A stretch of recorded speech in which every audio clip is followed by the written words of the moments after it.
All right, Coach, you told me last week, I asked you, what did you have to see from your squad on Sunday? Did you see it? Identity. And I definitely felt that. And so the vision for our team, when anybody watched us, is clear. And so there's a large element of the connection they have, their brotherhood together. And there's also an element of play style and identity and finishing and that type of energy that we bring. And so watching us, I felt that again. And that was at the top of the pile to me. If we took care of that first, the other things would come in order. But you can't, the effort and the physicality has to be at the top of the pile. All the preparation, a lot of which the media can't see. Nick Allegretti said in the locker room about B-Rob's first play, the touchdown. He goes, "We were looking forward to that play all week." Yeah. You guys saw something. Was it blocked perfectly? It was as well as we've blocked up front in the run game this year for sure. I told the team in the meeting that I thought this game was won during the week, on Wednesday, on Thursday, and Friday. The emphasis that the guys put in before practice, after practice, to get the looks right. Because this is a team that has an excellent front. Yeah. And so we knew if we hit the targets and if we could get the movement and get off the ball like we want, it would give ourselves the best shot. And so Brian just looked like he was shot out of a cannon on kick out, down block, right in the alley, and then let Brian's ability to hit it and take over from there. Yeah, untouched 40 yards. That's pretty good. Yeah, it's hard to do. Hard to do. You said last night you wanted to see the film and see how your O-line did. You punched Tennessee in the mouth several times during that game. As you said, really good defense, especially against the run. Yep. Not on that day because you guys shut it down pretty quickly. Both sides of the line of scrimmage I thought were going to be the important part of this game. Tennessee's a tough team, and usually that shows up at the lines of scrimmage.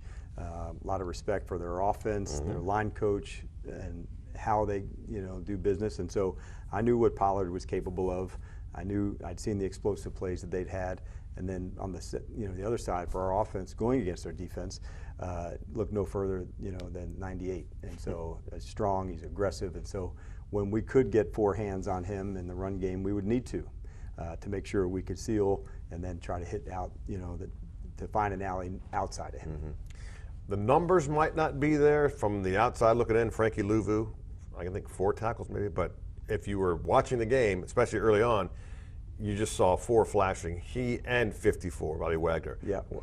Do those two have a nickname yet? Because they work so well they do. in concert. And there's a certain energy that Frankie brings to our team. And it gets displayed in all sorts of ways by the energy he brings, the hitting, the connection he has with his teammates. He's honestly the one that sets it off in the locker room even before we get on the field. And so he brings a lot to us. And Bobby is kind of the captain of the ship behind the scenes, making sure everything's going as planned. But more than that, the football acumen, the intensity, the attention to details, it's always there. Jaden Daniels, 25 of 30 from the press box, looked just a lot more comfortable in his own body, with his legs, setting his feet on throws.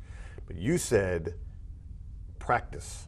Yes. We're talking about practice. Yes. The fact that he was able to practice fully for the last 2 weeks. For the viewer, what does that mean? Why is that different from a guy who's been in this system for a few months now? Yeah, it's such an important topic, isn't it? And in our sport, with just one game a week, there's different looks that could happen on different plays and different timing. So the same route we throw to you might be different than we throw to me. And so that kind of timing and that kind of practice over and over again is a really big deal. And so the fact that he was able to get so much work in with his teammates allowed that to come over and over again. So it's a big deal, and you could feel that not just from the preparation side of things, but into the game as well. B-Rob, over 100 yards.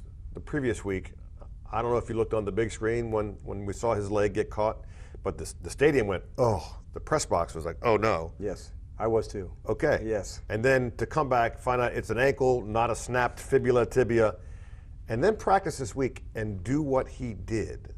How do you think that affects your squad? This time of year, I think this is when the lead sled dogs do naturally take over in such a way. And so I consider Brian one of those. I saw that come from Terry and from Zach and from Wagner and Ertz and others to say, this is the time that, we'll take the lead.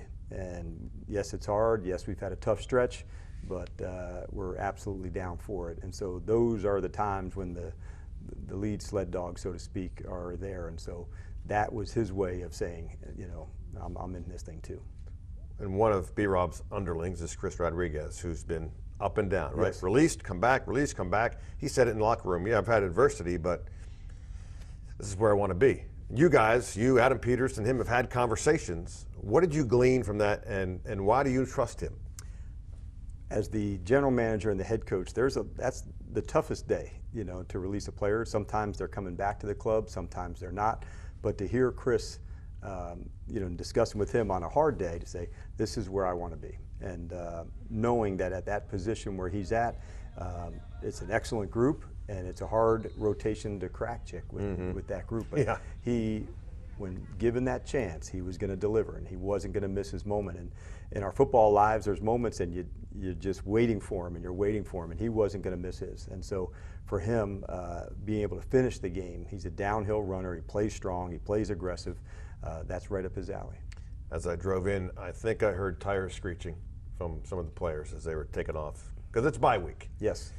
What was your message to them as you sent them on their way for a few days off? The first thing was protect the team. When we're away from here, that's an important thing. Going back to whether it's a hometown, a college town, anywhere that might be different from here. Sure. And so that's number one, top of the pile. Sometimes a long stretch like this can be as hard mentally as it is physically. And so to have a couple days to disconnect is important. I wanted them to clear the table on things they could look ahead as holiday seasons are coming, because when we do come back, we're going to really push it. And I want to make sure you could be in the right frame of mind and attitude to go do that. Bye week, it's Tell the Truth Monday.